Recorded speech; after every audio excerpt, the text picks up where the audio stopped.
On where our membership, where some of our leadership has been in addressing the Agenda 21 initiative here in Northeast Ohio and the spread of what I would call regional planning and regional government. And first, Steve Sweetness, our treasurer, is going to give you a quick PowerPoint update and reminder of what this is all about. And then we're going to hear from a couple of our members who have attended recent meetings about this initiative. Thank you. Hi folks, we're going to do this real quick, maybe a couple of minutes. This is an issue that's been getting a lot of calorie count from the CBR as an example of how this group gets involved in what's going on in the community and can make a real difference. Here's a good example. First thing, thanks to Bev and Mike Goldstein and Dave Frost, who really have been leading the effort on this whole exercise. This is something we need to know about. Just so anybody who is not familiar with what Agenda 21 is, it was a UN-based initiative that was proposed as a model for restructuring our society to make sure that we could have sustainability and resources and protect our environment and make sure that we're husbanding the planet and things like that. All that sounded great. Nothing on the surface that you have problems with, right? But underneath, there's a lot of things to be concerned about. Things like using tax policy to determine where you're going to live and how you should live. And other financial incentives that can either encourage you or discourage you to live in certain places. So we spent some time going to some meetings. I'm going to tell you a little bit about that. My wife and I, Jeff and Carol Kessel, went to a meeting out at Tri-C East last month. We engaged in a process. The process was that participants were seated at tables, 7 or 8. There was a moderator, and the room was heavily packed with their friends. There were activists, there were students, there were some political appointees. And the idea, next slide, Jeff. The idea was that we were going to watch a video and listen to presentations, and we were going to be concerned after having done those things, that something that they call business as usual, which is doing things the way we do in our society, building homes where we build them and having factories and living our lives the way we live them. If we continue to do those things, bad things were going to happen. All right, we were going to destroy the planet. We were going to, face starvation. There was going to be the extinction of the species and other bad things. That was the whole purpose of this structured plan. And after the presentation, we were to engage in an exercise. Next slide. The exercise involved us having a map of Northeast Ohio. Each table was given an envelope of stickers. There were different color stickers. Orange stickers were the good stickers. All right? That meant you were going to rebuild infrastructure in the central city location. You were going to build multi-tenant homes. And you were also given these yellow stickers. Yellow stickers were to indicate what we consider the type of development you'd see in the suburbs. Bigger homes, bigger lots. And those were bad because they were expensive to build. The infrastructure to support those types of developments was considered bad. And this is how they propositioned this whole thing to us. So, next slide. The idea was that we were supposed to place a lot of orange stickers on this map and not many yellow ones, and that they would be very happy. And the whole idea of this exercise was that they could take the results of these little games we were playing and go back to whomever and say, see, we've been out to the public and they've listened to us and they agree this is how they think we should develop our society. And that was the whole idea behind this. Only there was a problem. At our table, we had a lot of yellow stickers, right? Not too many orange. Although we did have yellow stickers in the inner circle and towards the central city. And I'm going to show you why. Next slide. But we had some serious challenges to the basic assumptions behind their whole theory of push the population to a tightly packed central core around the city. That's the whole gist of their presentation. That people should not live away from the central core. They should live close to the city, and therefore you can save resources, the roads wouldn't be expensive, and the utilities would be cheaper, Well, there's a problem with that. Anybody here an engineer or have an engineering background? Okay, what's one of the first things you learn? You learn that in order to build a strong system, you spread the load. You don't push everything into one place and concentrate all your eggs in one basket, if you will. Because what engineering teaches you, and what computer science teaches you as well, is that your systems are more reliable if they're redundant, they're less expensive to build if they're simpler, and you spread the load and you're less likely to have a catastrophic failure. I asked them, I said, at the last meeting, I said, what happens if you had an Oklahoma kind of event and you had everything packed into one area? And you'd have millions of people suffering really difficult issues. When people are crammed into smaller spaces, you need larger, more complex systems. When you spread the load, the systems tend to be less complex and expensive, and redundancy provides better reliability. So I asked them, I said, have your scientists considered that by pushing everybody into a small area and making these big complex systems, that you're not really doing exactly the thing that you're trying to prevent? They didn't have an answer for that. Next slide. Secondly, at the meeting at the Tri-C East, we suggested to the people at the table that, geez, pushing all this multi-tenant living quarters into the central city area, is that kind of racist? Don't you tend to push all the minorities into the less desirable homes? They didn't have an answer for that either. I said, that's actually counter to the American dream. What do you want? You want to work hard, you want to buy a nice home, you want to have a place for your kids to have a dog and a garden and be safe, all right? Pushing everybody into these multi-tenant beehives is sort of counter to that. Next thing we rebutted, we suggested that you can incent people and try to push them to cajole them all you want, but people are going to wind up living where they're safe, where they feel safe, where they got a good job, and where it's good for your children. I said, that's what's going to drive where people live. Next slide. The fourth thing we suggested is that their business as usual model, they refer to it as the BAU, their model of doom, it really ignored the impact of the advances of technology. Everybody knows that what costs something today, technology comes along and it's cheaper, it's better, it's faster. Nothing in their whole argument considered that things are going to change, that you can't use the same cost assumptions today as might exist a few years down the road. Next slide. Fifth, they talked a lot about regionalism, the benefits of collapsing multiple municipal structures into one to save energy and to save resources. Well, there's a problem with that I talked to them about as well. And that was, when you introduce distance between people and their government, in other words, when you live in a small town, you know the people that are in the city council, you know the mayor, maybe you know the safety forces, you can reach out, you can talk to, you can touch them. That makes you involved. When you separate people like that from their government, people get less involved, they tend to get less concerned, they got less motivation to make their city and their community a great place to live, and also they tend to be less responsible for their constituents, both financially and in terms of the service they provide back to their community. They didn't have an answer for that. Next slide. Finally, everything about their presentation talked about treating symptoms. Nothing in their presentation really talked about doing root cause analysis, which gets to the actual issues and the problems that they're trying to solve.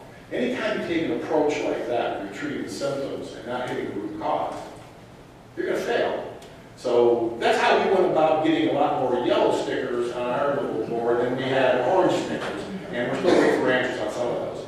So this whole exercise will continue. There's another series of meetings that will continue throughout the summer.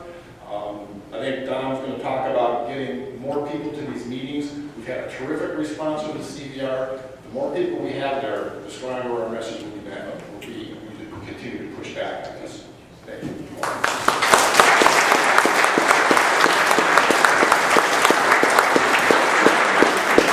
Thank you, Steve. Again, folks, this is all about regionalism. It's part of the Obama administration's greater vision for America as a whole, where regional planners will come in and supplant your local elected officials and decide what can be built where, how private property can be used.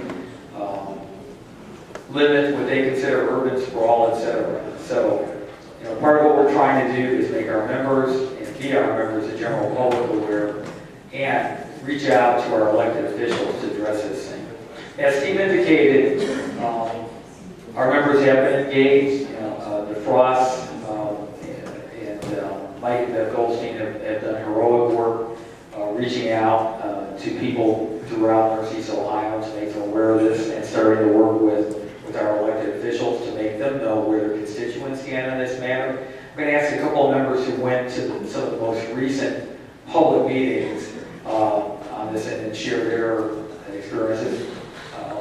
Luke Cruz, by the way, is a Drexel councilman, is one of the folks that went to, I think you went to Overland? Yes. Luke, why don't you share with us? Thanks, John. Yes, I did go to the Overland Symposium along with Don Moorhead and Dave Frost and his wife. Where this kind of started, I have to admit, was when Dave Frost gave a presentation to our group one evening, and it was really the first that I had heard about Agenda 21 and what its local impacts would be. And it really got me concerned, and part of that is I looked through things through the eyes of how it affects our own local communities and our local government. And I saw the fact that, a lot of our local zoning could be under fire here. And having been on council for the time that I have, I can tell you that zoning is one of the critical issues that really determines what a community does and how it evolves and how it continues. Don serves on our planning commission, and he knows full well exactly how it is. And to learn that something like this could actually oversee and usurp our own control of our zoning was very scary to me. So besides it alarming me, a couple weeks later I got a letter inviting me to attend this symposium, and decided to go. And that's when, but I was a little uncertain to go by myself. I didn't want to go to Overland in a room full of liberals and trust myself as to how I might behave. So I did commandeer Dr. Don Moorhead to go along with me, and Don and I went out and we saw Dave and his wife out there. And what they kind of like us to do is to explain what we experienced. And a lot of it is very much what Steve already went over, so I'll try not to be redundant. But we picked a table, and I have to admit I was out there with a lot of trepidation. David talked about the Delphi technique. I had only had a little bit of time to read about it. I was a little apprehensive as to what that might be. I was watching for people swinging watches in front of my face. A number of things that would make me uncomfortable. But Don and I found ourselves at a table. There were 6 other people that joined us, and one of the other couples that was there was really a poker face. We expected a lot of liberal thinkers to be there, especially being in Overland, although this was for the western suburbs. And this couple, in our chit-chat beforehand, wasn't giving us much indication as to where they were coming from, so Don and I didn't know whether we had a friend or foe next to us. One of the people, as Steve said, was a moderator and was a young lady and did a very nice job really of controlling our conversation. I shouldn't say controlling, she didn't control our conversation. She kind of let us speak however we wanted to speak. But I did want to touch base. We did hear business as usual. That was a term that kind of stuck with me and upset me a little bit. And what they're trying to do is to come up with what's the plan? What is Northeast Ohio going to look like in the year 2040? And they also talked a lot about abandoned homes. And this is what the business as usual is really bringing us to. So we sat down after they did this presentation on the business as usual. As Steve said, we did these maps, we had the stickers. And our table had a really hard time working with this because we kind of like business as usual. And because they were basically trying to say that urban sprawl was bad. And we said, well, not really. And we said, the way that you fix this is to go about redesigning it. It's basically economics. I mean, if you take Colorado County, for example, if you lower the taxes, make it a much more appealing place for businesses to start or to grow, certainly a lot of these problems go away on their own. You increase employment, you have larger government revenues to deal with, and things start to take care of themselves. And there wasn't a sticker for that. So at the end of the day, we really had very, very few stickers on our map to turn in. They did select several tables to present at the end. We weren't one of them.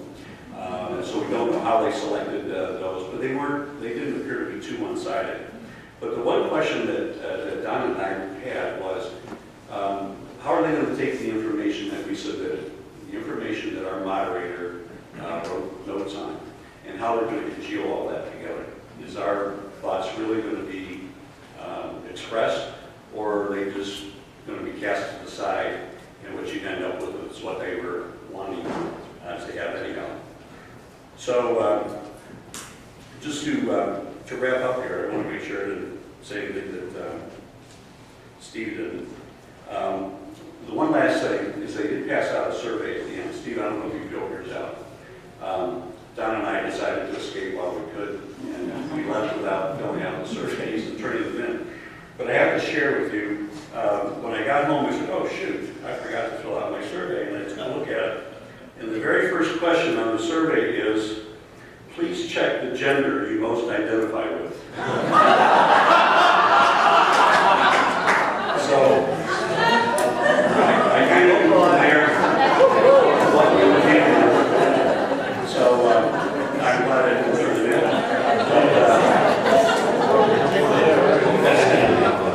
As Steve mentioned, there are some follow-up meetings. I believe there's one on June 5th that do largely what we did. The next round of this is going to be at the end of July, beginning of August. And then they're going to try to conclude it in the fall. I know those dates we talked about, but hopefully it gives you a bit of a flavor of what we went through. And Don and I actually survived in pretty good shape.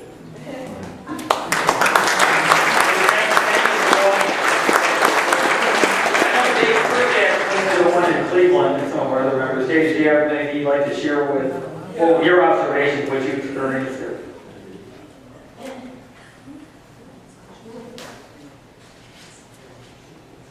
My predecessors pretty well covered the nuts and bolts of the situation. Going into this, I was fairly familiar with Agenda 21, both from David Frost and through my own research. So I pretty much knew what to expect. And what I tried to do was kind of like lay back and watch the process and how the process itself of the meeting unfolded. And it was fairly interesting. Everything, it was the Delphi technique. Everything was led. They showed the slides initially with the business as usual, showing some graphs and curves, but then they projected something that was in the opposite direction, because that's what they wanted. And the whole thing was in that mode. They knew the outcome because it was set up to give a particular outcome. If you watch the slides they presented, they had the clickers where you pushed number 1 if you agree, number 2, whatever they were showing as the bullet points. But then the next question, the next slide that followed it was, in essence, a response to the first slide, but how would they know the questions if they hadn't already done the first slide? So the whole thing was in that mode. And if you weren't looking for it, you might not see it. But that's what they did, 3 or 4 slides, leading you to a conclusion, and it really didn't matter what buttons you clicked. You were going to end up at a particular point. So the whole thing was a sham. On each of the tables, I would say there was at least one shill there,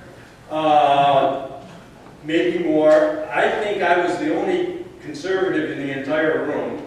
So, I was there. you were there? Yeah. Okay. Maybe just the 2 of us then. No, Eagle. 3. We were there too. 3? All right. But we were outnumbered. So, yeah, the odds were a little better, but there must have been about 100 people there? 117. 117. Yeah, it was packed. Scary. First class. This thing was first class. No money was spared. All the literature, fold out, full color, Lots of food too. Snacks. snacks, catered. There was no money spared to put this up. Pardon? And you asked if it was made on recyclable material. Oh. It wasn't. So just to see how it plays out. Not that I don't know.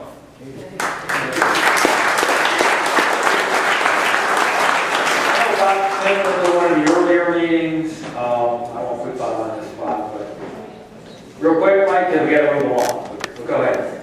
Well, should I come up? Yeah, do it real quick. Yeah. While Mike's doing that, again, folks, part of what we're here to do is inform and educate, and this stuff is for real. There are parts of the country already, and I can tell you this from personal experience, where HUD, in conjunction with the federal government, is coercing local governments, using the power of the purse string, using monies that they give to local communities to say, you either go along with our dictates for whether it be affordable housing, or restricting development, or creating open conservation easements, or you don't get this money that you want for your road work, your infrastructure improvements, etc. We want our members and the greater community to be aware of this so that you can reach out to your local mayors who all are aware of and involved with NOACA and these other organizations and say, we as the people who elect you want you to take a certain position on this. That's the real way to stop this in our opinion. But it begins by informing and educating and sending people to these meetings as we've been doing so that the folks from the NEOSCC, which is the Northeast Ohio Sustainable Community Consortium, realize that not everyone is just a rubber stamp or a drone that's going along with what they're trying to sell. I'll be quick then. Just a couple of points. One relating to this map game with the stickers. And I use the game because that's the word they use. Now we're going to play a game and everybody's going to have a really good time. That was their point. And I said to the people at my table, this is not our business. You know they're going to take what we say here, we'll put stickers here and there. They're going to take that, take them from all the other seminars, put them all together, and set up the trends and go to your county governments, your municipal governments, and say, this is what your constituents want you to do in terms of zoning. And I said to the people at the table, we have no business at this table having any influence on how our communities, how this regionalism is going to tell our communities to restrict private property rights and tell people where they can live and what their property is going to be worth. And tried to say that to the group as a whole. They allowed no questions at all. One of the things you vote on was, do you want to see more investment in this community, this type of community? So I raised my hand and I said, wait a minute, investment by whom? Is this our tax dollars that are going to be invested? Is it private investment? We can't answer the question until we know what the question means. The guy says, we don't have any time for this. We have to move on. We have a time for. So at the end, when I wasn't allowed to address the group, I did address the guy who was in charge, the moderator of the quote game unquote, and I said to him, you know, you need to give full disclosure. You didn't let me do it. When you begin to see no business calling it a game, you have to explain to everybody that this is serious business, and this is what we're going to do with your data that you're producing. And he said, you're right. But he didn't. And they didn't do it in any of the other meetings either. They know what they're doing, and it's evil.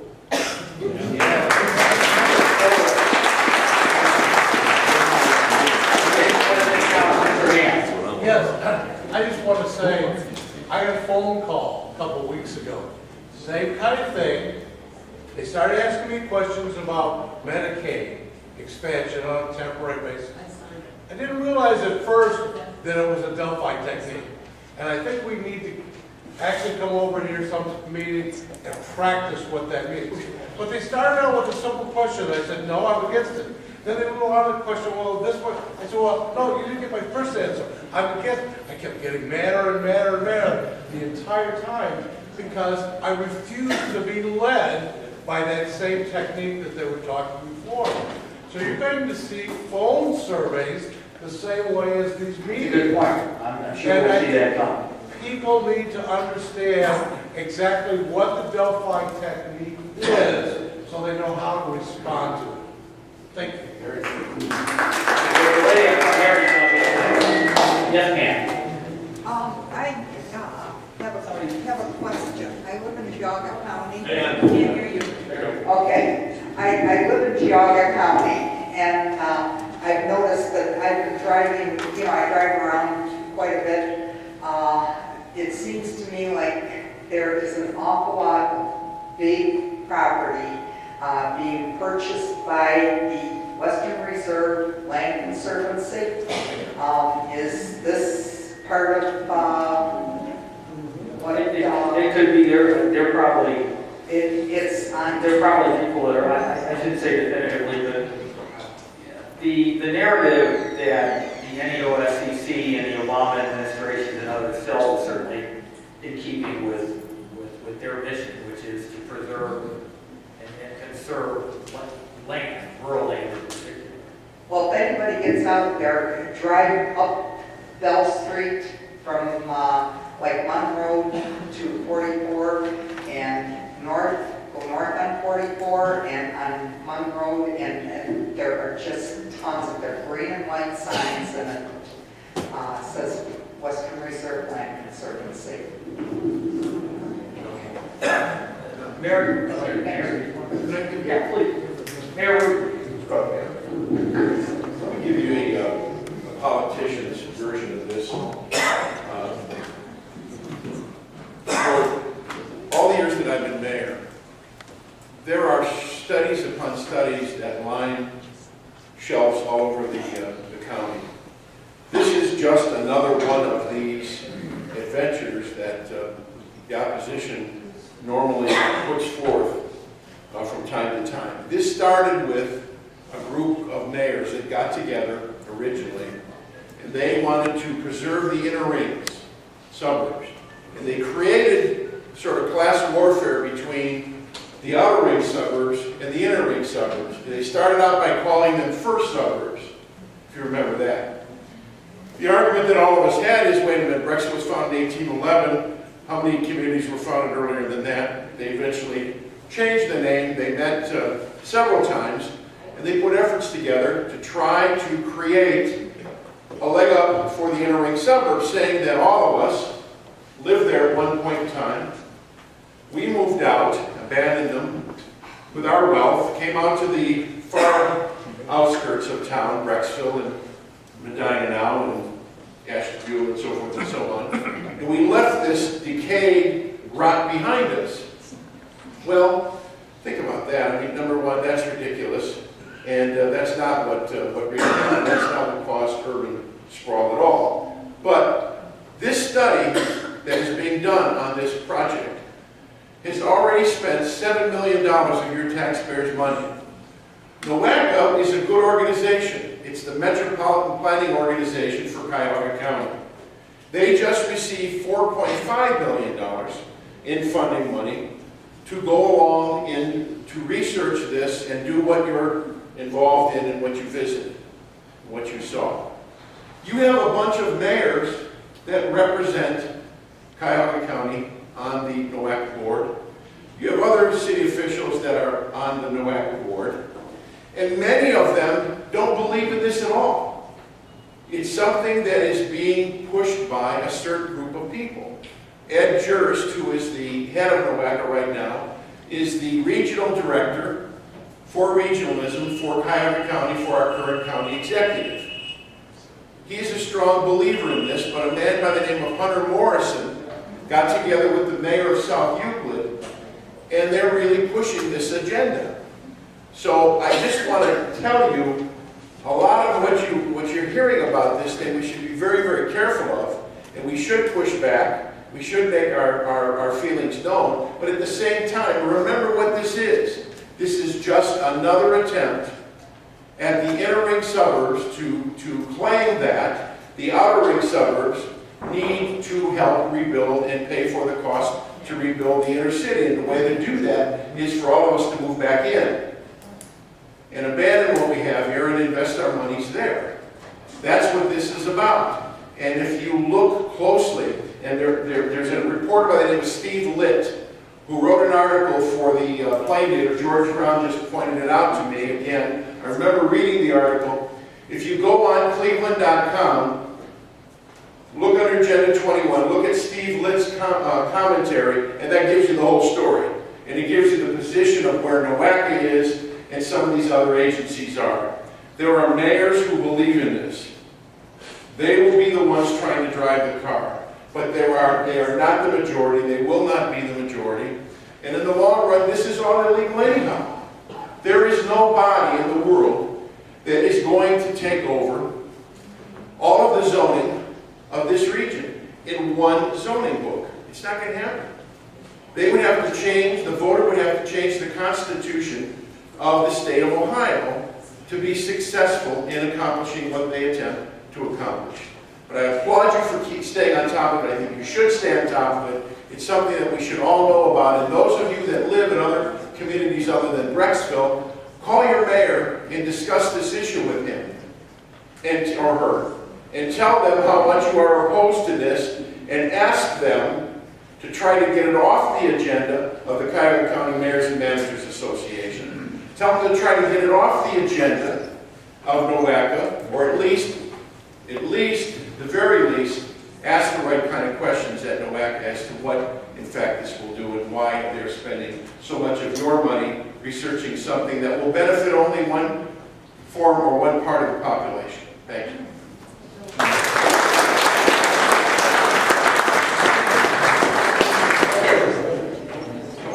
Gary, I'm just starting to learn a bit about Agenda 21, learn a lot about it, but the question I have is, where does it come from that they're putting this Agenda 21 programs into our schools? So I mean, I've seen it, I know Avon Lake schools, they have it on their books and the money that's going to be needed for the teachers and all this. And how did that come through the state board of education? I don't know if Beth can answer that or anybody knows. How did that get into our local school districts, this Agenda 21 to be taught to our children? I don't know the answer to that, but I would expect that. Because as mayor, we have what's called home rule in the state of Ohio, which Through is the MPO. it's It's through the MPO. This is they got federal money to do this, and they put it under the control of the MPOs. And that's municipal planning organizations. They stand between us and our federal dollars. They make the decisions as to who gets what money for transportation and the environment. And how they got the schools involved in this, to the best of my knowledge, and again, I'm not totally up on that subject, but the best of my knowledge is through their local governments. School board members and the local mayors brought that into the schools and are suggesting that the schools be part of this because the schools are greatly impacted by a shift in population. Thank you, Mayor. I'm sorry, I don't know your name. Appreciate it. Mary, to answer your question, the parts of Agenda 21 that are in the schools are in the Common Core agenda, which we're getting a lot of emails about. That agenda actually was looked at by the State Board of Education and also by the the governor's 21st Century Department of Education. So all of these standards that are emanating, that are going to come down as curriculum mandates, are actually coming from state level elected people, both on the State Board of Education and then the department within the governor's office. So there are some people in Northeast Ohio who are sort of go-to people on Agenda 21. And if you're not on that email list, I can give you that. Debbie's in the back there. I'm sorry? Debbie's in the back. She's the go-to person, right? Common Core? No. Common Core. Yes. So the things that are Agenda 21 related are Common Core. Because the dates of meetings are up there, I would like to bring you up to date on meetings. Dave and I attended the NEOSCC board meeting today in Rootstown. Driving from Detroit to Rootstown is not a short trip, nor from Medina, so we were pretty dedicated to go. The follow-up workshops for what we've been talking about today are scheduled for July 29th through August 2nd. The locations have not been determined yet. However, the NOACA board Executive Director Grace Colucci today said they are probably going to add 4 to 6 more meetings between now and then to encourage more community involvement. They're trying to find more diverse people from I would assume, racial and ethnic position, and they're also looking for younger people. One of the most striking things they said today was, one of their goals is to go into and invade every computer lab that they can find in the 12-county area, which will include public libraries, schools, other kinds of training sites. So I think this is probably something for a communications committee to take a look at. So I took an extra set of handouts to give to Don and Dave today. The meetings that are listed up there are something we haven't talked about, but I would like you to know what's going on with that. Prior to this scenario planning, one of the things that NEOSCC did through a grant, everything's through our federal money, is to do an analysis of impediments to fair housing. And there were meetings across at least the 5-county region. It could have been all 12 counties, but they don't have 12 meetings. They have them sort of in regions. And I went to the one in Cleveland on 55th and something. It was down in the heart of the city. And they were explaining that there is an online process which is now over, where people who feel that they were unfairly treated in their housing could go online and fill out a survey about their problem. And they took this data in for probably 2 to 3 months. And if you want to know the questions that were asked, you can actually go on the NEOSCC website, because they are so proud of all the work that they do, that anything that was ever a PowerPoint that they worked on is available on the website. You can just get on it. It's called an AI Impediments to Fair Housing. And what they have done then is to take all this information from all these pissed off people who filled out these, anybody in here fill out one of those surveys online? Well, I didn't fill out one either. I think where I live is just fine. But anyway, they took all that data and they're putting it together. And they're going to, at some point, integrate that information with the scenario planning. And this all has to do with, David tells me it's 2,500 pages. That's all?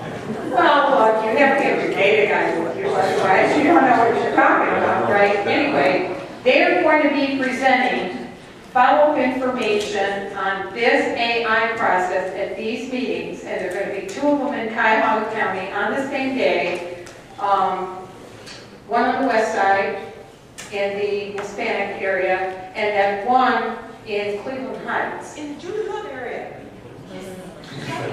What I want to ask you guys to do, there are 2 or 3 more times that you need to show up at these meetings. David and I have been making cracks in the door. We're going to get some side meetings. We might be able to get Dave to give a presentation at some point. They weren't even talking to us 2 months ago. Mrs. Bellucci, let Dave tell the members what, did Ms. Bellucci just agree to let you make a presentation to her? Just this afternoon. Actually, what I did,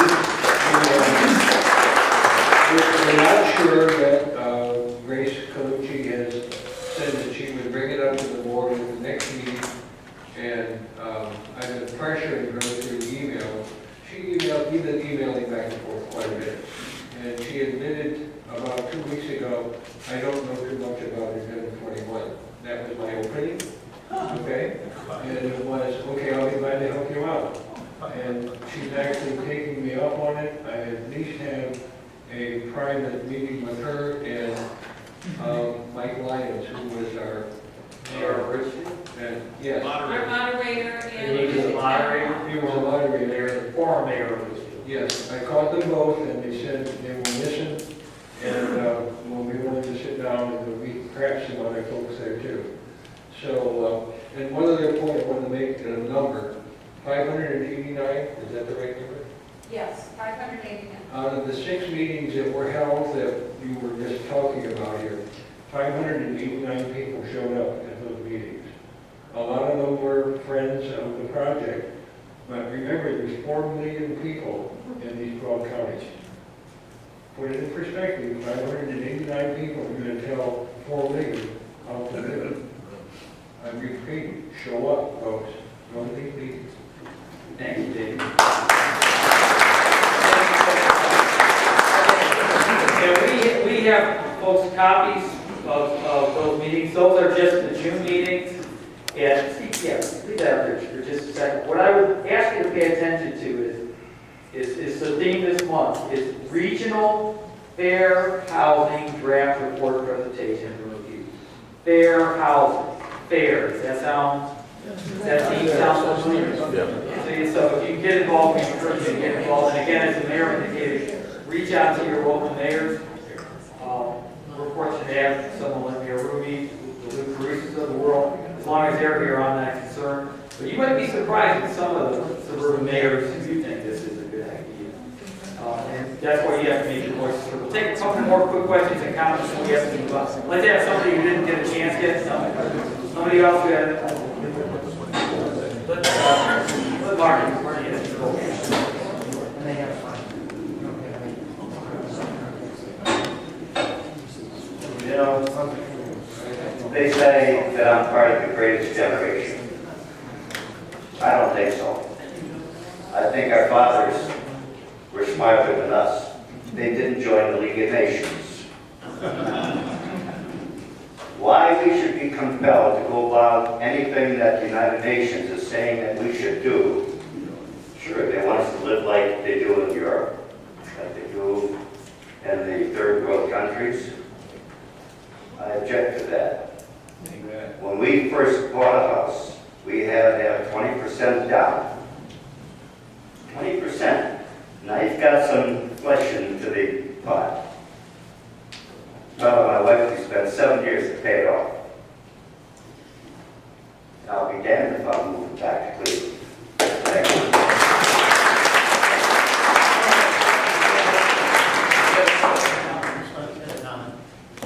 Not that I'm a conspiracy theorist or anything like that, but when I was looking at the, everybody remember this thing called the sequester?